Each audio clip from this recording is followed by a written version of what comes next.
Alright, hello and welcome to another MathCounts problem tutorial. So today we will be looking at problem number 12 in the 2011 chapter sprint. So let's read through our question. If x and y are each integers greater than 3 and less than 20, what is the sum of the three possible values of x that satisfy the equation x over y equals 3 over 4?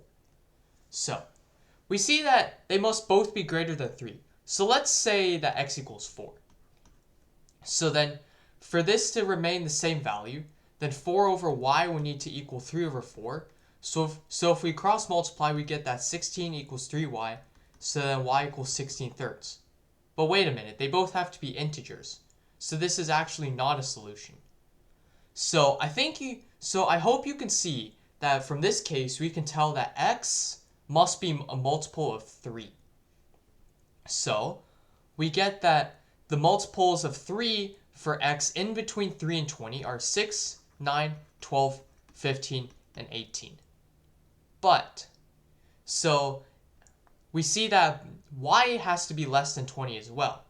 So if we had 12, for example, then we would have 12 over y equals 3 over 4, 48 equals 3y, so then y equals 16, that works. But for 15, now we have 60 equals 3y, and then y equals 20. So this does not work. So our three solutions end up being 6, 9, and 12. And the sum of those is 27. Alright, let's do a second practice problem. Let's say that now we have that x over y equals 4 fifths. And again, the range is from 3 to 20. Now, again, what is the sum of the possible values of x that will satisfy this equation? Alright, I'll give you a few seconds. This may be where you pause the video. Alright. The answer to this question is 24.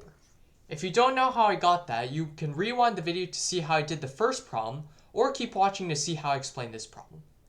So this time, because the top number is 4, then x must be a multiple of 4.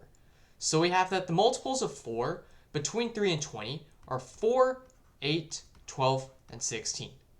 However, 16 is too big, because if we do have 16 for x, then y ends up being 20, which is just too much. So we see that our solutions are 4, 8, and 12, so our answer is 24.